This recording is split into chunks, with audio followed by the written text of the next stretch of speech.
আসসালামু আলাইকুম। মুড়িঘন্ট তৈরির জন্য আমাদের আজকে লাগছে কার্ফু মাছের মাথা নিয়েছি এখানে। এটা নদীর একদম ফ্রেশ কার্ফু মাছ। আর এখানে হচ্ছে মুগ ডাল ভেজে ধুয়ে রাখা। প্যানের মধ্যে আমি প্রয়োজন মতন তেল নিয়ে নিয়েছি। এর মধ্যে প্রয়োজন মতন পেঁয়াজ কুচি দিয়ে দিয়েছি। একটা তেজপাতা ছিঁড়ে দিয়ে দিতে পারেন আপনারা। পেঁয়াজটা একটু লাল হলে আমি তেজপাতাটা দিয়ে দেব। আর এখানে কার্ফু মাছ দিয়ে রান্না করছি, কারণ এটা আমি আজকেই পেয়েছি হাতে, নদীর একদম ফ্রেশ কার্ফু মাছ, যার কারণে এটা দিয়ে আমি আজকে রান্না করছি। 1 চা চামচ পেঁয়াজ বাটা, 1 চা চামচ রসুন বাটা, 1 চা চামচ আদা বাটা দিয়ে দিয়েছি। এটাকে আমরা কিছুক্ষণ পেঁয়াজটার সাথে ভালো করে মিশিয়ে নেব। কিছুটা পানি দিয়ে দিব যখন একটু ভাজা ভাজা হয়ে যাবে। এখন এর মধ্যে 1.5 চা চামচের মতন মরিচ গুঁড়ো দিয়ে দিয়েছি, 1 চা চামচের মতন হলুদ গুঁড়ো, 1 চা চামচের মতন ধনিয়া গুঁড়ো এবং 1 চা চামচের মতন জিরে গুঁড়ো দিয়ে দিয়েছি। আর স্বাদ মতন লবণ দিয়ে দিয়েছি। সঙ্গে দিয়েছি মাঝখান থেকে কেটে রাখা কয়েকটা কাঁচামরিচ। এটাকে আমরা ভালো করে কষিয়ে নেব। এই পর্যায়ে কাঁচামরিচ দিবেন, তাহলে কাঁচামরিচের ফ্লেভারটা পুরো তরকারিতে খুব সুন্দর করে ছড়িয়ে যাবে। এটাকে আমরা কিছুক্ষণ রান্না করার পর এটার উপরে যখন তেল চলে আসবে, তখন এর মধ্যে আমাদের মাছটা দিয়ে দিতে হবে।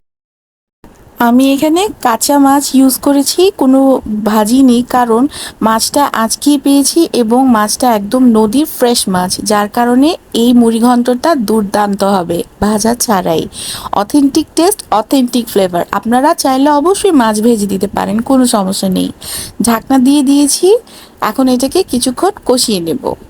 ঢাকনা খুলে দেখব মাছটা যখন একটু একটু পানি ছেড়ে দিয়েছে, তখন এর মধ্যে ডালটা আমরা দিয়ে দেব। এটা আগে থেকে রেডি করা ছিল ডালটা, আমি ভিডিওর প্রথমেই বলেছি। সেই ডালটা এর মধ্যে দিয়ে এটাকে আবারও ভালো করে মিশিয়ে নেব। আবারও এটাকে ডালটা এবং মাছটা ভালোভাবে সেদ্ধ হওয়ার জন্য কিছুক্ষণ ঢেকে দিতে হবে। আপনারা তখন আঁচটা একদম মিডিয়াম টু লো হিটে রেখে 10 মিনিটের জন্য সেদ্ধ হতে দিতে পারেন।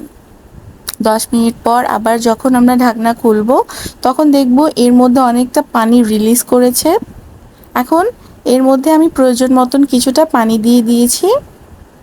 আপনারা তরকারিতে যতটুকু পানি দিতে চান সেই প্রয়োজন অনুপাতে আপনারা পানি দিয়ে দিবেন। আবারও এটাকে সেদ্ধ হওয়ার জন্য ঢেকে দিব।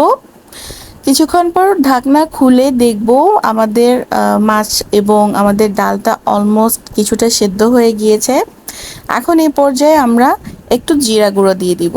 একটু জিরা গুঁড়ো এই পর্যায়ে দিলে ফ্লেভারটা অনেক মজার হয়। সাথে কিছুটা কাঁচামরিচ এবং ধনিয়া পাতাও দিয়ে দিব। কিছুক্ষণ রান্না করব মাত্র, তারপরে আমরা এটাকে নামিয়ে ফেলবো। এটাকে আরেকটু নেড়ে দিচ্ছি আমি। কিছুক্ষণ এভাবে রান্না করার পর আমাদের এই মজাদার মুড়িঘন্ট রেডি। মুড়িঘন্ট খুবই মজার, আমার খুব পছন্দের একটা খাবার।